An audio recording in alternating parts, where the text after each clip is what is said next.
Знание правил дорожного движения – залог безопасности на дорогах. Культуре поведения сейчас обучают с детского сада. Сегодня специальный урок прошел в поселке Карца. В рамках ежегодных встреч с работниками ГИБДД воспитанники местного сада продемонстрировали знания ПДД. Ребята представили театрализованную постановку «Красная шапочка» на новый лад. У нас в детском саду ведется проектная деятельность.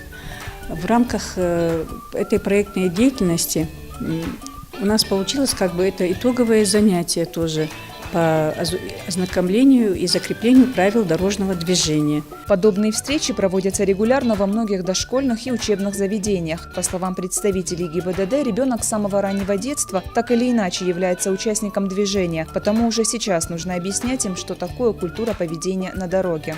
Дети в таком раннем возрасте, изучая уже правила дорожного движения, в будущем, когда вырастают, уже будут понимать более проблематику безопасности дорожного движения и, самое главное, поведение на дороге и культура вождения транспортного средства и безопасного нахождения на дорогах. Детский сад поселка Карца по праву можно назвать интернациональным. Осетины, русские, армяне и другие национальности дружно уживаются под одной крышей. Полученными знаниями ребята поделились с нашей съемочной группой. А какие знаки вы сегодня узнали? Подземный переход, пешеходный переход,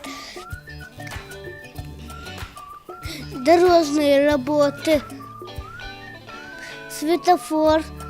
Красный свет значит нельзя переходить. Желтый свет значит приготовиться, а зеленый можно идти. В конце мероприятия представители госавтоинспекции вручили детям буклеты и газеты, в которых красочно и доступно говорится о правилах дорожного движения. Ребята поблагодарили их и обещали в дальнейшем всегда соблюдать правила. Анжела Засохова, Михаил Безуглов, Осетия ТВ.